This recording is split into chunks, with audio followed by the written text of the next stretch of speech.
What if I told you that this was a capture unit, and this is an external SSD, and they're both the same height, and it's from the same team who made this thing? Hey guys, how's it going? Today, we're going to be taking a look at the Genki Shadowcast. So what is this little doodad? Well, it's a capture unit. It allows you to capture whatever is on the other end of this little HDMI dongle, such as consoles, cameras, and just about anything with an HDMI output. Then you feed the USB-C end into your computer, fire up the Genki Labs app, and you're off to the races. However, this is nothing new. We've had external capture units for years. This is nothing special. Or is it? There's only one way to find out. Time to do what I do best. Oh, well, no, that's not what I meant. I mean, that's great, and you're doing great. I'm trying to be more self-positive to myself. You're doing fantastic, kiddo. But, how about we play some video games instead, huh? So see, the thing that sets the Shadowcast apart is its price. In my opinion, this is, without a doubt, the best option for people wanting to get into streaming or video recording for the first time. Most external capture units cost roughly $200, and internal capture cards are even more expensive than that. But this little thing, this little slugger right here, is a crispy $40. And that's not even discounted or anything, that's just straight price. Suddenly, capturing on consoles or anything else is an impulse buy away. And get this, the thing actually does its job and does it really well. You have the option of capturing with frame rate in mind or resolution in mind, maxing out at roughly about 1080p. Granted, I don't have anything that really captures 4K. Unfortunately, the consoles are a little bit hard to find right now. But from what I can tell, it maxes out at 1080p, which is perfectly fine for most of your content that you're making on YouTube or Twitch. And especially if you're just starting out, that's a great base to hit. Do keep in mind though, if you're more enticed by buttery smooth frame rate, you are locked in at 720p. However, as you can see right here, there really isn't much of a difference between 720 and 1080. And honestly, I had a fun time recording either one, so your mileage may vary. But in my opinion, the picture looks fantastic either way.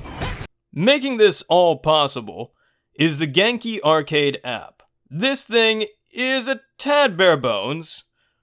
However, the app is still in development, so by the time this comes to the general public, who knows what features this thing will support.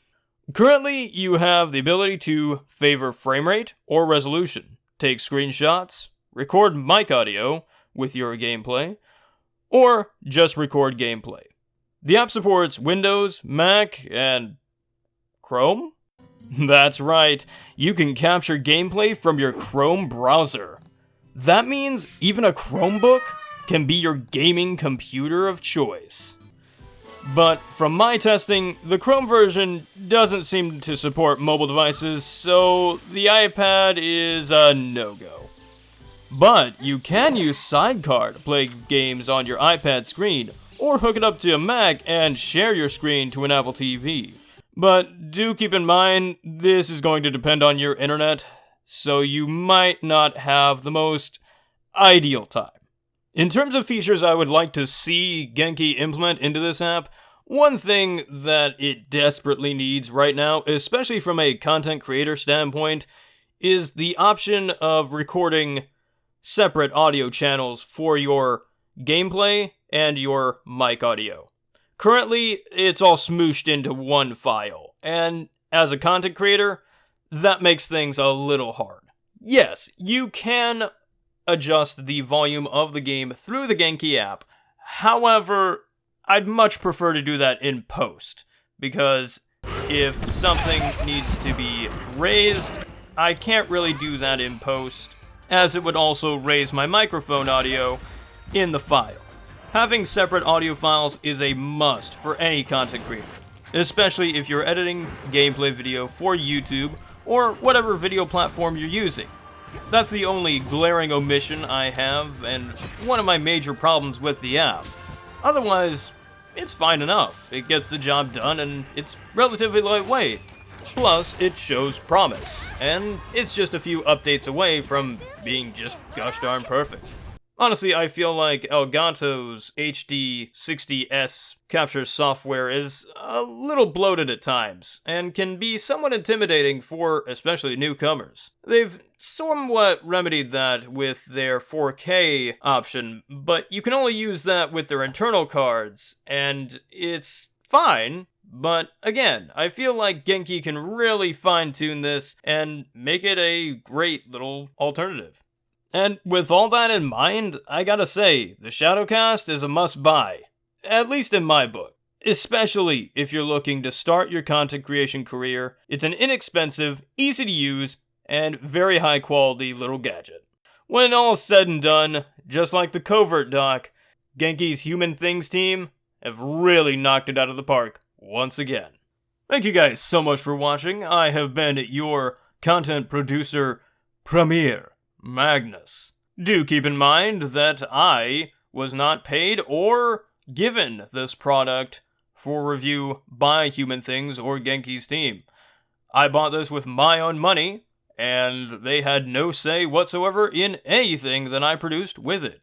These thoughts right here are all from me. If you like those thoughts and want to see more of them, then please consider subscribing to me here on YouTube, or if you want, go check me out on the good old Twitcheroo, and follow me there for live streams and other fun things. But don't think I'm leaving YouTube out on the cold. I also do streams on here as well. And if you want to help me make more of those streams, then please consider checking out my Patreon. Link to the description down below. Like these wonderful supporters right here. Purpliest, Anna Wolf, and Mick Scales. But anyway, guys, I hope you enjoyed, and hope you have a fantastic day. I will catch you on the flip side with more crazy content, and probably more stuff using the Genki Shadowcast in the future. Bye-bye.